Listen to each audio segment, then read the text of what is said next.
Hey there, cats and kitties. I am the Blues Man, Johnny Blues, and with this video, I'll be discussing my thoughts on episode 2 of the anime series, DRAMAtical Murder. And I have to say, this episode was thoroughly as compelling and intriguing as the first one was. We're pretty much picking up right where we left off, with Alba being well and truly pulled into a rhyme game against his will, where it seems as though he's suffering real injuries as it unfolds. Not only that, but it also seems as though he's channeling a persona he may not even be conscious of. He issues orders to his all-mate Ren in his sort of 3D physical form within this virtual environment, and all of this havoc is unleashed, but then as soon as it's over, Alba has no idea what's going on. He's not even sure where he is.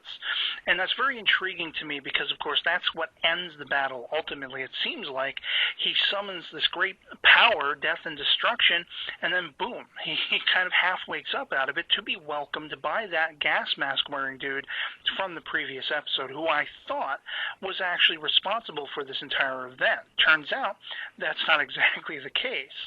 This gas mask wearing dude's name is Clear, and he ends up bringing Alba back to the junk shop he works at, where he finally comes to, and his boss tells him, you're not feeling well, go ahead and go home. He's taken medicine, his grandmother's concerned, having apparently formerly been a doctor or what have you, and the dosage she figures needs modification because he's still having headaches, and it's unclear as to why. There's also some more reference to the fact that by touching Alba's hair, he has like nerve endings in his hair, so he reacts to it painfully.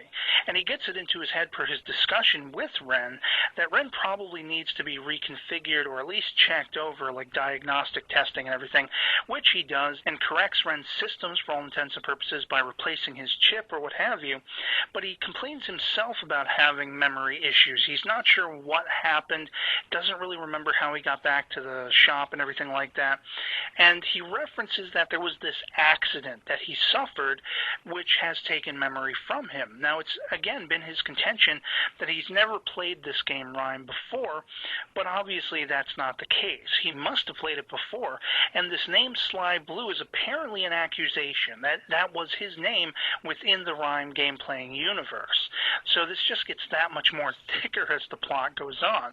Of course, he's woken up by the all-mate of friend Kajaku, who has come over, made good on his word and come over, and plans on staying the night. And their conversation turns to the events of the day, and Kajaku is very concerned about this because apparently there's a story going around that people are being unwittingly drawn into private Rhyme games and people's lives are actually being endangered, which calls back on my fear that that was happening to Alba, and this proves to be true. Now, the next day when he goes back to work after all this is said and done, after also voicing to Kajaku that he's concerned about Mizuki's concerns of people going missing and such like that, we find that finally we are introduced thoroughly to this gas mask wearing dude who calls Alba his master.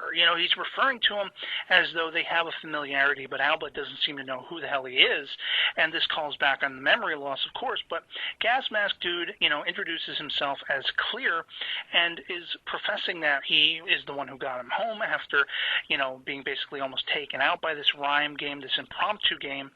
And the question is, how do they know each other? What more of Alba's past is going to be uncovered? Because it seems almost as though, there's this mysterious character who comes calling by the end of the episode. We see glimpses of him throughout the episode where he's asking, is he playing around? Meaning Alba, I have to believe, is he fooling with us?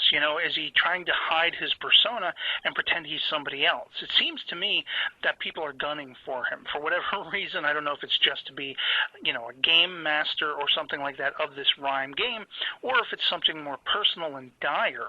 But of course we see that Kajaku ends up going and visiting Mizuki, picking up the other mystery going on of people missing, and they're talking about both of their respective groups, which again adds to the thickening of the plot because Mizuki is very much disturbed by people going missing. It's a very literal thing that's happening, and he's wondering if anyone from Kajaku's team can be said to be doing the same thing.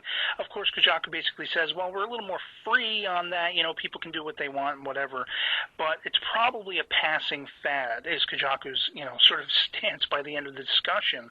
And after all this is said and done, essentially they decide to have some drinks and hang out. We see basically Alba goes back to work. Finally, the boss tells him that whoever had ordered the package that sent him out the day previous, which got him attacked with this rhyme game and all of that, was apparently false. It was somebody playing a game with them, which leads Alba to suspect that he was being led to be at the right place at the right time to be attacked.